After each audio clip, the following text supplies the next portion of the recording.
In this video, I'm going to show how I solder bullet connectors onto wire for an ESC, but this can apply to a brushless outrunner motor, and the process is the same. So what you do is you strip back the wire as far as the bullet connector, the inside of the bullet connector. So you can see there, about that far. It helps to have a helping hand, but what I've done is I just made my own with some little alligator clips and some electrical wire and just nailed it down to a piece of board, and it works quite well. I'm going to use a torch, a little micro torch. This works really well, it's nice and fast.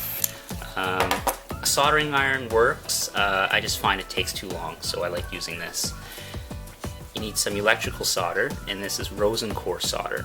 And rosin core solder has flux built into it already, so you don't need separate flux. And what flux does is it helps solder flow, and it also cleans the metals that you're soldering together. So I'm going to put this bullet connector into the helping hand. Zoom in, and I'll put this in. So you want a nice connection.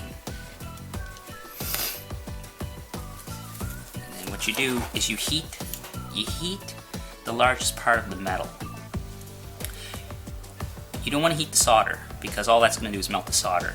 So you heat the metal and then you apply the solder to the joint, or the two parts where the two metals are connected. So what I'm going to do is I'm going to heat it, and with a torch it's really quick.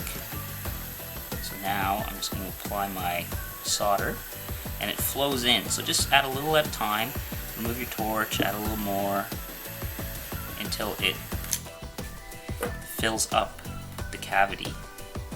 And I'm just going to heat it back up and adjust the wire to center it, and hold it until the solder sets. There we go.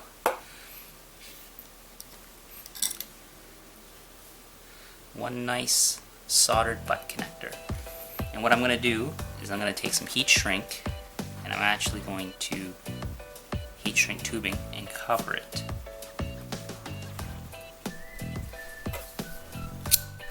Then you take a lighter and you just heat all around it, and then it shrinks up nicely.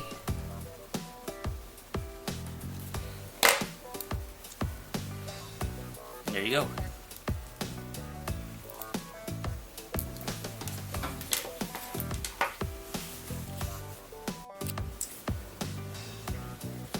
For those of you who don't have a butane torch, you can use a windproof butane lighter. I bought this guy at the dollar store for $1, and it produces a nice fine flame, and it solders real nice as well.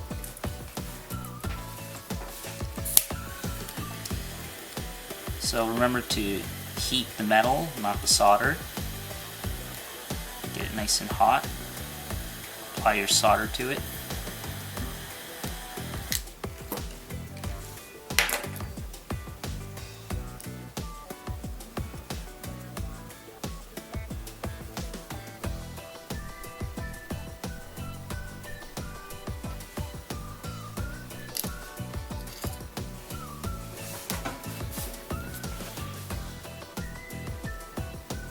And there you go.